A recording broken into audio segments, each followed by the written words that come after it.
Buenas noches. El tema a tratar el día de hoy va a ser neumonía intrahospitalaria. Está a cargo de mi persona. Yo soy Karen Mosquera Puicán, médico residente de segundo año de neumología de la sede Hospital Nacional 2 de Mayo.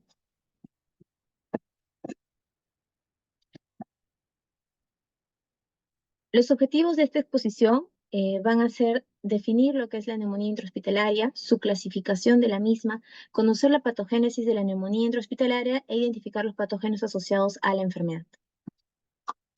Como una pequeña introducción, vamos a ver que la neumonía intrahospitalaria es la segunda causa de infección nosocomial y la que conlleva mayor mortalidad y morbilidad en los pacientes hospitalizados.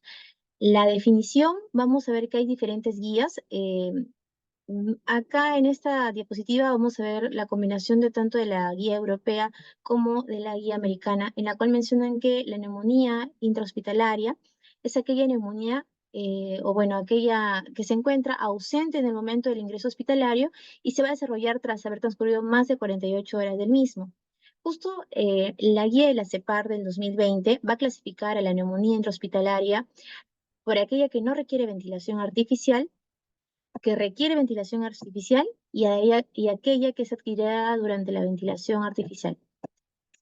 Con respecto a lo que es la neumonía asociada al ventilador, es un tipo de neumonía intrahospitalaria que va a ocurrir al menos 48 horas post-intubación endotraqueal o traqueotomía para ventilación mecánica, incluida la neumonía que ocurre dentro de las 48 horas posteriores a lo que es la retirada de la ventilación mecánica y o extubación. Con referente a la epidemiología, vamos a mencionar que es la segunda infección nosocomial más común y es la principal causa de muerte por infecciones nosocomiales en pacientes críticos. La incidencia va a corresponder a lo que es de 5 a 20 casos por 1000 ingresos hospitalarios, con las tasas más altas en los pacientes que tienen sistema inmune comprometido, los postquirúrgicos y pacientes añosos. El riesgo de presentar una neumonía intrahospitalaria es 20 veces más en pacientes que están en ventilación mecánica, básicamente por la manipulación de la vía respiratoria. Ahora, la primera semana en la cual se encuentran en ventilación mecánica van a tener un riesgo más o menos del 3% para lo que es una neumonía intrahospitalaria y va a ir disminuyendo progresivamente. A la segunda semana va a haber un riesgo del 2% y en la tercera semana hay un riesgo del 1% para lo que es desarrollar neumonía intrahospitalarias. Ahora vamos a ver lo que es la clasificación según la temporalidad.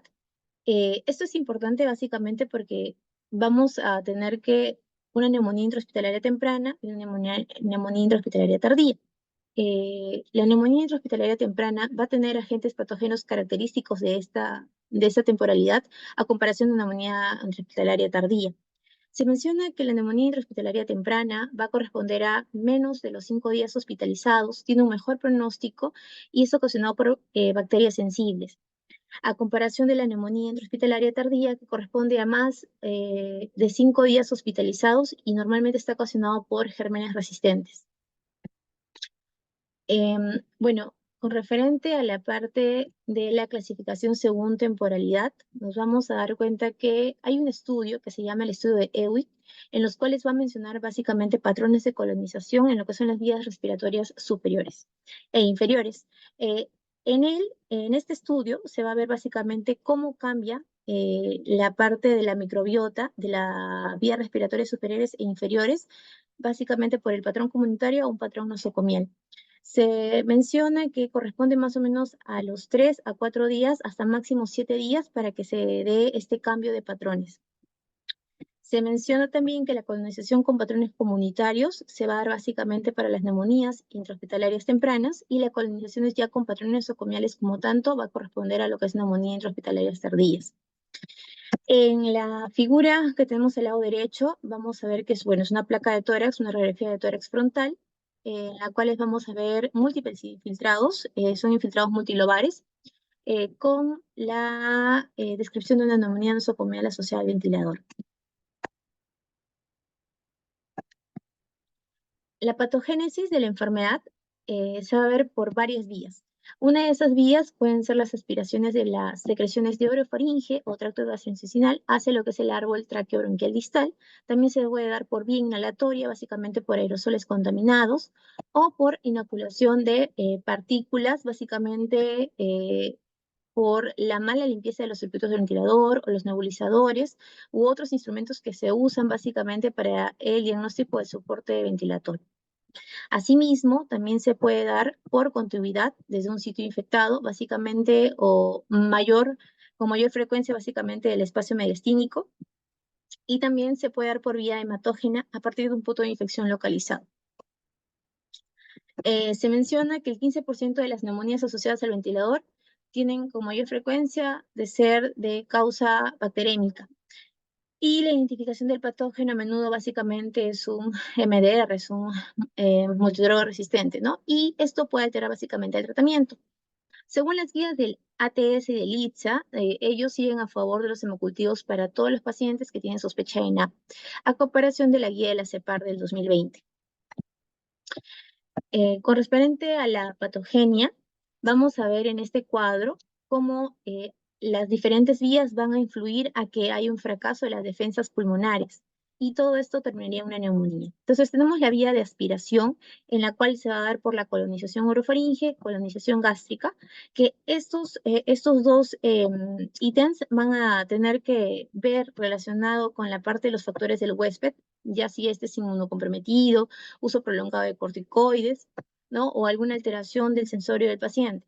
También puede haber básicamente los posoperados inmediatos, los pacientes que tienen dispositivos invasivos, la contaminación de aparatos de terapia respiratoria, y dentro de esta contaminación de aparatos de terapia respiratoria, se menciona que puede haber una colonización cruzada básicamente por el médico, por el personal de salud, ¿no? Y también tiene que ver con la parte de la desinfección y esterilización inadecuada del material, la contaminación de agua y otras soluciones que podrían provocar lo que es la generación de aerosoles contaminados. Todo esto llevaría a una inhalación de partículas y llevaría al fracaso de lo que es la defensa de pulmones, defensas pulmonares, y esto podría llevar a una neumonía.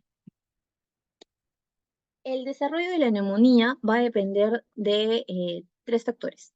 El primero es la virulencia del patógeno, el tamaño del inóculo y el grado de alteración de la defensa del huésped. Para entrar ya más o menos a tocar lo que son los microorganismos responsables, vamos a ver que tenemos bacilos gram negativos aerobios. Dentro de ellos se va a encontrar la Pseudomonas aeruginosa, la E. coli, la Klebsiella, el Acinetobacter, la Serratia y Enterobacter. Asimismo, también podemos encontrar a lo que es la Stenotrophomonas maltophilia. Dentro de las infecciones de gram positivos, vamos a ver el Staphylococcus aureus, meticilino resistente, el Streptococcus pneumoniae, y también podemos encontrar a lo que es al Haemophilus influenzae. Dentro de las infecciones por agentes comensales de la orofaringe puede ser el Streptococcus viridans, el Staphylococcus coagulase negativo, las Neisseриas, y dentro de los hongos vamos a tener a Cándida y al Aspergillus.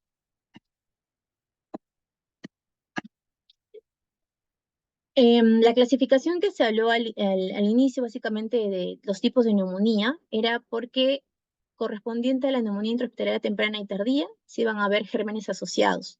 Entonces, después de haber visto los microorganismos, vamos a ver que los podemos clasificar. Neumonía intrahospitalaria temprana, dentro de ella podemos encontrar el Streptococcus pneumoniae, el Haemophilus influenza, el Staphylococcus aureus sensible a meticilina. Entonces, mencionan que el tratamiento antibiótico de manera empírica podría funcionar para las neumonías intrahospitalarias sospechando de estos gérmenes, mientras que para las neumonías intrahospitalarias tardías, en las cuales se sospecha de una Pseudomonas aeruginosa, una Acinetobacter, un Staphylococcus aureus resistente, cambia el perfil de tratamiento, ya que la parte de la sensibilidad de estos gérmenes tienden a ser resistentes. Como se mencionó, bueno, hay microorganismos más habituales, dentro de ellos los gram negativos, están el E. coli, Pseudomonas, la Klebsiella pneumoniae, la Acinetobacter. Y dentro de los gram positivos, el más frecuente es el Staphylococcus aureus. Con referente a lo que es el diagnóstico etiológico, es un poco dificultoso encontrar muestras microbiológicas de la parte de los gérmenes. Sin embargo, se menciona que se puede obtener un 60% de los casos de neumonías asociadas al ventilador y en un 40% básicamente para neumonías intrahospitalarias en general. Para los microorganismos responsables, vamos a tener que la Pseudomonas aeruginosa es una gram negativa, es la más común entre los patógenos responsables de las neumonías intrahospitalarias y de las neumonías asociadas al ventilador. La importancia de este patógeno es básicamente la resistencia su forma de resistencia básicamente a medicamentos por los diferentes mecanismos que puedan tener, mutaciones, alteraciones locales de membrana o plásmidos con actividad metalo-beta-lactamasa. Las infecciones por Streptococcus, neumonía y Haemophilus influenza son causa frecuente de neumonías intrahospitalarias de comienzo precoz o tempranas. Su principal interés básicamente es por la resistencia a penicilinas y cefalosporinas. Los agentes, ahora como lo que es la Serratia, la Klebsiella y Enterobacter, su resistencia básicamente es intrínseca a las ampicilinas y a otras aminopenicilinas, hasta incluso las cefalosporinas.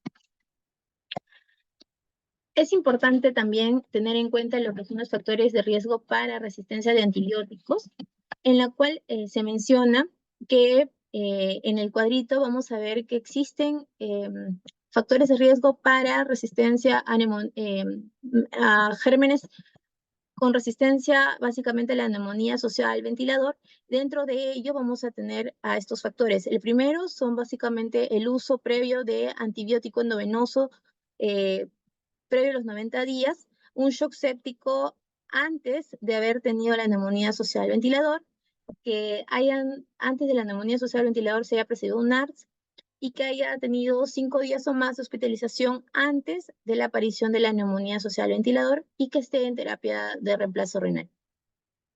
Entonces, cuando queremos incluir básicamente algún antibiótico activo contra el MRSA para el tratamiento empírico de lo que es la neumonía asociada al ventilador, pueden ser con los siguientes. Factores de resistencia a los antimicrobianos, que es lo que se ve en la tabla.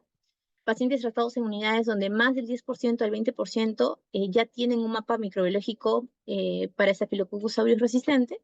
Y pacientes en unidades donde no se sabe muy bien la prevalencia de lo que es el MRSA. ¿Cuál es la importancia de este tema? Bueno, es que la neumonía intrahospitalaria, como se había mencionado, es una de las infecciones nosocomiales más comunes que pueden provocar mayor morbo y mortalidad. Conocer la clasificación según la temporalidad, básicamente para asociar los patógenos, y eso nos ayudaría básicamente al tratamiento. Aprender la patogénesis va a contribuir a lo que es nos va a ayudar a contribuir a lo que es reconocer los factores de riesgo, no solo a la aparición de la enfermedad o el trastorno, sino también a su progresión y mantenimiento. Y bueno, como comentario final, vamos a tener que la neumonía intrahospitalaria se va a definir como una infección básicamente del parenquima pulmonar durante, posterior a las 48 horas de haber sido ingresado el paciente, ¿no? Y representa la segunda causa de infección adquirida en el hospital, es la más frecuente, sobre todo en las unidades de cuidados intensivos asociados a la parte de la ventilación mecánica, y conocer su patogénesis y microorganismos asociados va a influenciar mucho en la parte del manejo médico. Bueno, esto es todo por hoy y les agradezco mucho su atención.